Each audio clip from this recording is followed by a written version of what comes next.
ہمارے یہاں یہ سمجھا جاتا ہے کہ شرک وہی ہے کہ کسی بت کی پوجا کی جائے، کسی یعنی کوئی مشرکانہ حرکت کی جائے، اللہ کو چھوڑ کر کسی اور کی عبادت کی جائے۔ حالانکہ قرآن پاک میں ایک آیت ہے ارأیت من اتخذ الہہ ہوا، کہ اے میرے پیغمبر، اللہ رب العزت فرماتے ہیں کہ آپ نے اس شخص کی حالت بھی دیکھی ہے جس نے اپنا خدا اپنی خواہش نفسانی کو بنا رکھا ہے۔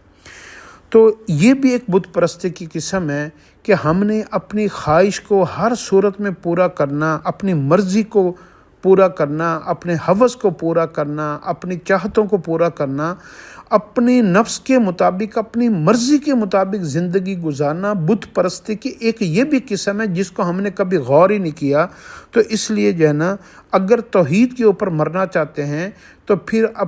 اللہ کے حکم، اللہ کے رسول صلی اللہ علیہ وسلم کی بتائی ہوئی تعلیمات کے مطابق اگر آپ سے کوئی عمل نہیں ہو رہا تو آپ کیا کریں؟ آپ اس کے اوپر افسوس کریں، معافی مانگیں، ندامت کریں، احساس جرم آپ کے اندر پیدا ہو اور آپ کہیں کہ میں نے غلط کی ہے، مجھے ایسا نہیں کرنا چاہیے، مجھے ایسا نہیں کرنا چاہیے۔ اگر آپ کو کوئی شرمندگی، کوئی ملامت، کوئی ندامت نہیں ہوتی اور آپ بلکہ اس بات کے اوپر ضد کرتے ہیں، غصہ کرتے ہیں اور اس کے اوپر جو ہے نا لڑتے ہیں لوگوں سے کہ یار میں نے ایسا، میرا دل یہ چاہتا تھا، میں یہ چاہتا تھا، میں نے ایسے ہی کرنا ہے، میری مرضی یہ ہے، میری خواہش یہ ہے، تو اگر آپ نے اپنی خواہش کو اپنا خدا بنا لیا ہے، اپنا معبود بنا لیا ہے، تو آپ سمجھ لیں کہ پھر یہ بھی آپ شرک کی ایک قسم ہے اور آپ اس شرک میں مبتلا ہیں۔ اور اللہ سے دعا مانگیں کہ کبھی بھی اللہ کے حکم کے آگے ہم اپنی خواہش کو ترجیح نہ دیں۔ اللہ اس کی سمجھ عطا فرمائے۔